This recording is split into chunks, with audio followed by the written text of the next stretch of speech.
Be me, 24, working at some bougie coffee shop downtown.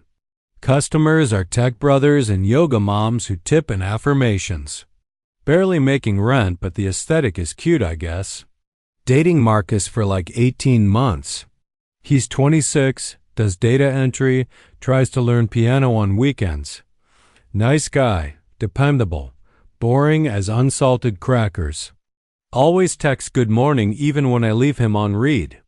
Broke though, like splitting a Chipotle bowl broke. Like can we skip the guac broke? Meanwhile I'm trying to level up. He gets me gifts from TJ Maxx, not even the cute section. Once bought me a succulent because I mentioned plants once. I already had 7 succulents Marcus. We share a tiny apartment. He covers most of rent without complaining. Doesn't even blink when I use his card for lash extensions. Says you deserve to feel beautiful, like he's running a charity. Getting restless. Want nicer things. Someone who doesn't say dope unironically. One day this guy comes into the shop. Dante. Yes, that's his real name. Early 40s, drives a white Tesla.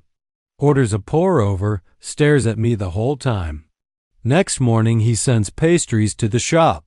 Note says for the girl with the smile. Not subtle at all. Posted on stories anyway. Caption. Men who invest in women's joy hit different. Marcus comments 3 heart emojis. Ignore him. Dante dismissed me that night. Says he's in real estate and crypto. Lives between here and Miami. Tells me I have main character energy. I'm literally a side quest NPC, but okay. Tell him maybe someone finally gets it. We start texting daily. Calls me his inspiration. Says he hasn't felt this alive in years. I'm eating this up like free samples at Whole Foods. Starts sending lifts to pick me up. We go to restaurants where they fold your napkin when you go to the bathroom. Buys me a bracelet just because I looked at it twice. Tell Marcus I'm out with my friend Becca. We go on a weekend trip upstate. Dante rents a whole cabin. Says I deserve to be treated like royalty. I post a sunset pic. Caption. Growth means knowing your worth. Mute Marcus's notifications just in case. Dante kisses me on a balcony overlooking the lake. Says you're everything I've been looking for. I believe every word. We sleep together. He whispers you're a goddess. Call in sick to work next day. Tell my manager I'm having a spiritual awakening. 2 weeks later I sit Marcus down. Say I don't think this is working anymore. He just looks at the floor. Asks if there's someone else. I hesitate. Say no. He nods slowly. Gives me this sad smile like he already knew. Packs a bag that night. Leaves his keys on the kitchen counter. Says take care of yourself. Closes the door quietly. I don't cry. Go to Dante's place. He opens wine. Says you're finally free. Free like I escaped a prison. Laugh because Marcus was never the problem. Next few months are a blur. Fancy brunches, shopping trips, pool parties with influencers. Everyone's talking about manifesting and aligning. Feel like I finally made it. Dante says come to Tulum next month. I start planning outfits immediately. Tell everyone I manifested this lifestyle. Then his texts get slower. Takes hours to reply. No more babe or beautiful. Just hey and what's up. Try to act unbothered. Say, oh, I've been busy too. I'm not busy. Just sitting in his hoodie watching my phone. Show up at his place unannounced. His roommate says he's not home, but I see a girl leaving through the garage. Younger, prettier, effortless. Wearing the same bracelet he got me. Text him immediately. We need to talk. He replies, don't make this complicated. Say I thought we had something real. He says don't confuse convenience with connection. Blocks me. Sitting on a bench outside his building. Check my bank account. Not enough for an Uber home. Deleted Marcus's number months ago. Can't even ask him for help now. Open Instagram out of habit. Check Marcus's page. He changed his whole profile. New photo, Fresh haircut, button-up shirt. Caption, building in silence. Hundreds of likes. Comments saying finally I knew you'd glow up. Stalk deeper like a detective. He got hired at some tech startup. His designs went viral on Twitter. Article calls him a rising star in UI design. Scroll to his stories. He's at some rooftop mixer. Laughing, holding a drink. There's a girl next to him. Natural, cute, normal looking. She's smiling at him like he's the only person there. He looks happy. Like genuinely happy. Like he forgot I existed. That's what hurts the most. Not the money or the trips. Just that he moved on so easily. He told me once you'll regret this someday. I rolled my eyes. Now I'm scrolling his feed like I'm looking for proof I mattered. But I'm not crying. Just numb. Dante was a phase. Marcus was stability. Maybe I'm just not built for either. But I didn't make a mistake. I chose the better option at the time. Any smart woman would have done the same. Fast forward a year. I'm 25 now. Dante's friends don't acknowledge me when I see them. Every message I send him gets ignored. Not even embarrassed anymore. Just empty. Tried dating this guy Tyler. 21, works at a record store, has a man bun. Said he likes mature women. Crashed at my place for 4 days straight. Ate all my snacks. Called my candles bougie. Ghosted me mid-conversation. Said I had anxious attachment vibes. Tried to play it cool. Posted a quote on stories. Caption, she was never broken, just misunderstood. Got 9 likes. 3 were from bots.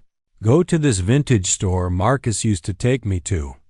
Owner asks if I'm shopping for someone special. Say for myself. She says, oh, how nice. But her tone says otherwise. That night can't sleep. Check Marcus's Instagram again. New post. He's speaking at some design conference. Wearing a blazer that actually fits. Looks like someone who has their life together. Comments full of fire emojis and congrats king. My old friend Riley comments so proud of you. She used to comment that on my posts. Back when I still got invited to things. Click his tagged photos. The girl from before, her name's Sophie. She posted a picture of them at a farmer's market. His arm around her waist. Caption, simplicity is underrated. Almost throw my phone across the room. Text my friend Maya. He's really out here acting like some evolved man now. She replies, girl, you dodged a bullet. He was too soft anyway. Even she sounds bored of me. We haven't hung out in months. Pretty sure she's avoiding me. Decide to accidentally run into him. Ask Riley when they're all meeting up. Act like I'm just in the neighborhood. Show up wearing a dress I can't afford. He sees me, smiles politely. Says, hey, hope you're doing well. Like I'm a spam email he unsubscribed from. Sophie is there in jeans and a t-shirt, laughing like she belongs. I make a joke. Nobody laughs. Marcus says, good to see you. They leave together holding hands. He doesn't look back. Go home. Scroll through old photos I saved. Him making breakfast in our tiny kitchen. Use watching movies on the couch. The way he'd say I've got you. Like it wasn't performative. Like he actually meant it. Draft a text. You were right about everything. Delete it. Write another. Can we just talk? Delete that too. Instead, I post a sad selfie. Caption, some people leave and take the sun with them. Sophie likes it. Not sure if it's pity or a power move. Next day, check his comments on an alt account. Some venture capitalist says let's collaborate soon. Sophie comments proud of you always. He replies couldn't do this without you. I was fire. She's light. I was a storm. She's a calm morning. Guess guys prefer peace after chaos. Text him from my main account. Just wanted to say I hope you're happy. No reply. Days go by. Post another thirst trap. Caption, she's not chasing anymore, just observing. Zero interaction from anyone I care about. Run into Riley at a bookstore. She's friendly but distant. Asks how I've been. Say I'm good, just figuring things out. She says Marcus is doing amazing, right? I nod. Say yeah, Sophie seems really sweet. She says she grounds him, you know. I nod again. Excuse myself to the bathroom. Sit in the stall scrolling their photos. There's one of them on a couch. Caption says sometimes the best conversations are silent. Maybe that's what he needed. Someone who doesn't turn everything into a debate. Someone who just lets him exist. Get wine drunk that night. Listen to old voice memos. One where he said, whatever version of you shows up, I'm here for it. Back then I thought that was weak. Now I wish someone would say that to me. Even if they didn't mean it. But I'll never reach out again. Never apologize. Never give him the satisfaction. Because if I admit he was right, then I have to admit I traded gold for glitter. And I'm not weak enough to admit that. I'm just waiting. Waiting for someone to see the goddess he overlooked. Any day now. Any day.